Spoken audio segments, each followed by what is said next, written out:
Hey, I'm Dr. Hannah Hamlin, and I am a physician with type 1 diabetes. I've had type 1 diabetes since 2006. I am a general practitioner and a diabetes educator. I also have a background in nutrition and lifestyle medicine. And today I'm going to talk about the 5 things that I wish I knew sooner about living with type 1 diabetes. Now, I think that we all learn things in different orders, and there's no should when it comes to what order or when we learn things in. But looking back on my life and my journey with type 1 diabetes, it has helped me grow so much in understanding how to take care of my body from a health perspective. But I think even more than that, it's helped me learn how to take care of my mind and my mindset about my health, my body, my life, who I think I am, what my role is in the world, my relationship with the world. It's really helped me solidify that through, honestly, challenges that have come up that I've had to work through. And so today, those 5 things are going to be the things that I think would have been helpful to find out sooner. And the first thing in relation to my introduction is the emotional side. Managing diabetes isn't just the physical, it's emotional too. And I think the hardest parts for me when it comes to diabetes have, without a doubt, been the emotional part. Community support is helpful, and self-compassion can make a huge difference. But what was the foundation of getting to the root of the emotional challenges I had with type 1 diabetes was really looking at how type 1 diabetes impacted my relationship with myself. I think in the beginning, I felt very much like a broken person, like a part of my physical body was broken. Therefore, I myself was broken. And that sounds so sad to say, but I really felt that internally. And I think part of my journey working through that, I certainly don't feel that way anymore. But part of that was really separating my physical body from who I feel that I am, kind of this mind, body, and soul. If I can see those in different categories, my soul, my heart can be completely full and complete, even though there's a part of an organ in my body that is not functioning optimally. Those things are not negotiable. I feel like I'm very much a whole person now, but going through that process of feeling broken, of feeling undeserving, of feeling like a burden on the people in my life was hard. And so I don't want to minimize this. I would say the emotional side, if you can work on making that feel better for you, really take a clear look at your current relationship with yourself, what you feel that diabetes makes you, if it does or doesn't make you something different than you were before or something different than you want to be, and challenging that as a limiting belief and trying to find a way to see it differently. That changed my quality of life more than anything I could do with micromanaging my blood glucose. So I want to start with that. So number 1 is the emotional side and really working on mindset and my relationship with myself. The sooner you can figure out how to make that feel good, the sooner you can get back to a life that feels good in general. The next tip is technology. And I really think that tech with type 1 diabetes can be life-changing. We have CGMs and pumps and other tools that can transform how we manage our blood glucose, and really wanting to embrace that sooner. I had a lot of hesitation with insulin pumps. I had a lot of hesitation with wearing a continuous glucose monitor for a while when they came out, because I didn't want people to see me as someone who had type 1 diabetes. And I think I was afraid that they wouldn't see the rest of me, as they would kind of stop there. I was this girl with diabetes and they wouldn't get to know me and I wouldn't get connections. I was really worried about how it would impact my relationship with other people. And to be honest, it's made absolutely no difference with my relationships with other people, other than it's easier to take care of myself when I rely on some technology. Thus, it's easier to show up more full for a relationship, with a fuller cup. I would say that right now I'm on shots. I've done a lot of pump management over the years. I've tried many of the different pumps on the market, and insulin pumps versus shots is really a personal decision. I think that figuring out a tool, whichever one it is that you choose or you have the option to choose through your health insurance plan, if you can just learn to optimize that. So you can get great control on MDI, on multi-daily injections, so insulin pens. You can get great control on a lot of the pumps out there. But if you do choose a tool, figuring out how to optimize it so you can get to your goal is so helpful. The tool that has without a doubt changed my life is continuous glucose monitors. When I was diagnosed in 2006, we did finger prick. I was pricking my finger anywhere from 6 to 10 times a day in the middle of the night, checking on my blood sugar, trying to keep things balanced. And when I was able to get a continuous glucose monitor, number one, I didn't have to do that anymore. I could just glance at something and it would tell me my blood sugar. But number two is I learned so much more about my management because I had more data. Being able to see not just what your blood sugar is, but where it's going, if it's rising or dropping, really allows you to make decisions on treating a low before the low happens, correcting for a high blood sugar as it's happening. You can make treatment plan changes earlier and thus remain in range a lot easier in my perspective. There was a time where I had a little break in CGM use. I'm trying to think, maybe it was a week or two earlier this year, and I definitely saw my blood glucose management backslide. It was not as stable during those weeks. And so with that, I definitely think continuous glucose monitors are without a doubt a really healthy choice. We see, again, we've got a lot of data. We need to have a lot of studies published in order to get FDA approval on these things. We see incredible results in people who do use this technology as far as improved quality of life, decreased disease burden, and better management of blood sugar levels. So that is my second one. So first is optimizing the emotional side in your relationship with yourself and type 1 diabetes. The second point is technology and how life-changing that can be, especially CGM use. And the third is looking at food. And food choices are more than carbohydrates. We are taught in our traditional diabetes education about carb counting, about how to look at carbs to manage our insulin dose.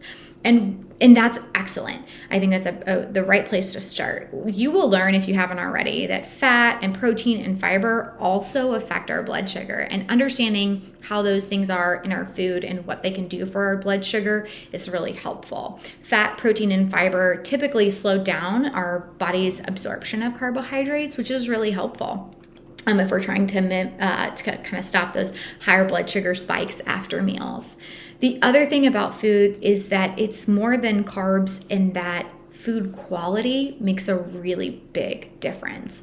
This is true for people with and without diabetes, but as we have type 1 diabetes, our risks of some chronic diseases that we see in the United States, heart disease, strokes, kidney disease, other pieces are elevated due to the fact of having blood sugars that are more out of range. And this is an increased risk. It doesn't mean these things are going to happen to us at all. And I know lots of people who have had diabetes for decades and decades and decades that don't have these complications. So don't think it's a life sentence. But what we know is that the food quality that we choose also impacts that risk. And so if we are choosing to eat a healthier, more whole food diet, then we are impacting our long-term risk of these chronic diseases by decreasing it. And that makes a lot of sense. So I think everybody should be aware of the nutrition that they're putting in their body and how it will impact their risk so they can decide what they want to do for their life. But I think that people with type 1 diabetes often aren't taught how we can do other things outside of just managing our blood sugar in order to reduce our risk of chronic disease complications. And food quality is huge. So whole foods diet. If you aren't already eating 5 servings of fruits and vegetables a day, a good way to ballpark that would be kind of looking at the size of your fist. That would be about a serving for you specifically. If you're not already at 5, and some people are saying 7 to 9, some studies suggest that, servings per day, that's a great place to start. If Whole Foods is overwhelming and you eat more fast food or junk food, a lot of processed foods, if you can just start putting 5 servings of fruits and vegetables into your life, that is a great kind of baby step in the right direction. There's a lot more to it, but I like to start with that one because I find a lot of my patients aren't there, and we've got pretty clear data that makes a huge positive difference. That also helps us get more fiber into our diet, which can help slow down some of the carbohydrate digestion and minimize those post-meal spikes. The next thing in my tips, so we've got the emotional side, tech is life-changing, food is more than just carbs. Well, the next one is to be your own advocate. And what I mean by this is just being able to, if I had learned how to talk about my diabetes with other people sooner, I think it would have been easier for me to navigate making the decisions that I wanted to make in group settings. being able to choose what I wanted to do for my health without feeling like I was a burden on other people or feeling different than other people. Really being able to speak up, to ask questions, to take the actions that I needed to in a group setting in front of other people, or navigating, timing of things with other people is really helpful. And so I think that is one area I wish I had focused in more on and maybe practiced earlier. Being your own advocate doesn't necessarily mean talking to everybody in your life about type 1 diabetes and how important it is to you. It just means being able to speak up and say, hey, teacher, I need to go to the nurse. I think something's off with my diabetes. It means feeling confident in a group setting, saying, hey, I'm going to wait 15 minutes and eat dessert after you guys because I need to wait for my insulin to kick in, and not feeling upset or different or broken because you had to say that. It's being able to ask for what you need. You may run out of low snacks and be in a group of setting and say, hey, does anybody have a snack bar in their purse? Or being able to say, hey, I need to pull over here for a minute and run into the gas station and get a juice box or whatever you need. Being able to do that and feeling okay and not feeling like a burden, that's a practice. And it really starts with this sense of self-compassion and self-love. And for me, it started with a decision that taking care of myself was the best thing that I could do for the people that loved me. And I'm going to slow down when I say that, because I think sometimes we think the right thing to do is to people please, but taking care of ourselves, in my opinion, is the best thing that we can do for the people that love us, because we will show up better, right? If we're not super low, or I get a little cranky when I'm high, if I'm more in range, I'm going to show up better for them. If I'm healthier and more in range, I'm going to be able to help them with things they need help with. I'm going to be able to listen better if I'm not in the 50s. There's a lot of things I can do for the people in my life that I love if I'm more in range. And so I like to think about it from that perspective and remind myself of that often, because it makes it easier to speak up and to be my own advocate. The last of the 5 tips is diabetes doesn't define you. And this is really, really important. You are so much more than your diagnosis. We are able to live a full life. We are able to pursue our goals. You can create your own story with type 1 diabetes. And it doesn't have to be something that limits you hugely, that changes what you want to do unless you want to let it change what you want to do. It doesn't have to become who you are. And I think it's really important that you know who you are without diabetes. This became clear to me when I was a young adult.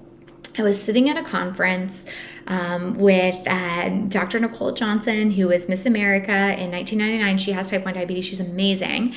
And she said, what would your life be like if you didn't have diabetes? If it was just, cured tomorrow and it was completely gone, who would you be? How would your life change? And I don't know why that question just totally stopped me in my tracks. I was floored that I could not come up with an answer. That at that point in my life, I was in college, I was learning about nutrition. I was, I think, kind of over micromanaging my control to a place where it was impacting me socially and emotionally. And I was like, I don't know who I would be. I don't know who I would be if I didn't have this going on. I don't have a lot of other hobbies right now. I don't have a lot of other things that I feel like I'm good at. It was really interesting. And I thought, gosh, I don't want diabetes to be a big part of my life. I don't even want it to be most of my life. That's not what I want. I actually want the opposite thing for myself. And I'm trying so hard to make it, perfect, that I'm creating it to be more than it needs to be to feel good. And that was kind of the shift that I had, is like, okay, I'm going to learn to be my own self. I'm going to work really hard on being the best that Hannah can be. And then I'm going to figure out how to make my diabetes work in that. And that's what I've done. And now I live this happy, healthy life that I love, and diabetes is a part of it, and I've got great management, but it's not everything. The times that I talk about diabetes are basically when I'm talking to a patient or here, but it's not really outside of that very much at all. I rarely talk to my family or friends about it anymore because it's just not a big deal. I can if I want to, but it's not something that I think about a lot. It doesn't take a lot of brain space or a lot of life space for me anymore. And so that's important. I think figure out your dream life as if you didn't have diabetes. Figure out what you would want to do, who you would want to be, how you would want to show up, what habits you would want to have. Figure that out, and then figure out, okay, what do I need to learn about diabetes care, type 1 diabetes care, in order to make this life work? And that shift for me is maybe the first time where I started feeling like I was walking in the direction of creating a happy, healthy life with type 1 diabetes. So thank you for listening today. Again, my 5 tips of things I wish I knew sooner were the emotional side of type 1 diabetes. Tech is life-changing, especially CGM use. Food is more than carbohydrates, and food quality really matters.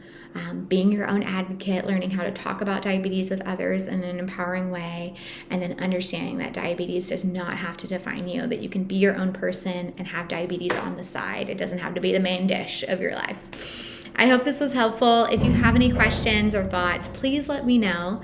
If you haven't already liked and subscribed to the channel, that would be amazing. It really does help me put out more videos like this. So thanks for sticking to the end, and I hope to see you on the next one.